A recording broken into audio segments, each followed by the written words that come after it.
Payment system operators के बारे में पढ़ेंगे।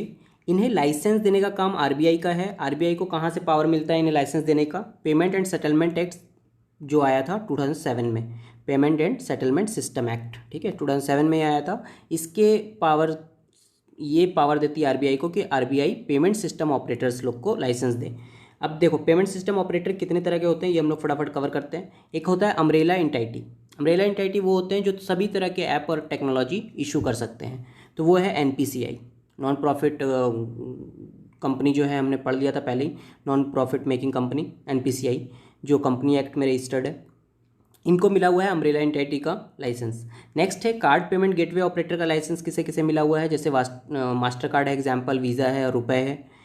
इसी तरीके से क्रॉस बॉर्डर इंटरनेशनल रिमिटेंस, मतलब बाहर फॉरेन कंट्री में अगर आप अपने बच्चों को पैसा भेजना चाहते हैं, या फिर बाहर से आपके बच्चे आपके पास पैसा भेजना चाहते हैं अपने फैमिली मेम्बर्स को, तो इसके लिए भी लाइसेंस लेना पड़ता है from the RBI.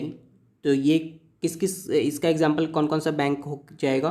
Western union और मनीग्राम, ठीक है। इसी तरीके से होता है प्रीपेड पेमेंट इंस्ट्रूमेंट, ये भी एक तरह का पेमेंट सिस्टम ऑपरेटर है। इसमें क्या है, जैसे वॉलेट है, वॉलेट में आपको पहले से पैसा रखना पड़ता है, ठीक है, इसे इसलिए बोलते हैं प्रीपेड पेमेंट।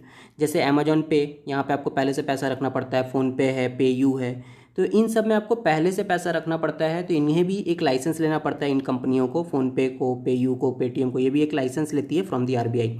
नेक्स्ट है एटीएम ऑपरेटर्स। एटीएम ऑपरेटर में जैसे एसबीआई का खुद का एटीएम है, उन्हें भी लाइसेंस लेना पड़ेगा। ऐसे ही टाटा जो है वो वाइट लेबल एटीएम्स होती है। वाइट लेबल एटीएम का मतलब क्या होता है कि उनका खुद का बैंक नहीं है, मगर उन्होंने खाली एटीएम को एटीएम का काम लिया हुआ है, ठीक है, तो उन्हें उस तरह की एटीएम्स को बोला जाता है वाइट लेबल एटीएम। जैसे टाटा है, SREI है, तो इन सबको भी एटीएम ऑपरेटर्स का लाइसेंस लेना पड़ता है फ्रॉम द आरबीआई।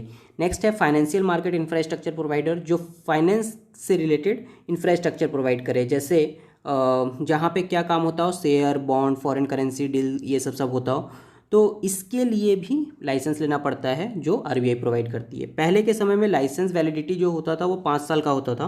5-5 साल में रिन्यू कराने के लिए आपको फिर से आना पड़ता था आरबीआई के पास में, फिर रिन्यू होता था। मगर 2020 अक्टूबर से आरबीआई ने इसे चेंज कर दिया और इसे बना दिया परपेचुअल लाइसेंस। परपेचुअल लाइसेंस का मतलब ये होता है कि अब आप एक बार लाइसेंस ले लो तो ये आपका हमेशा के लिए रह जाएगा, ज़िंदगी भर के लिए रह जाएगा।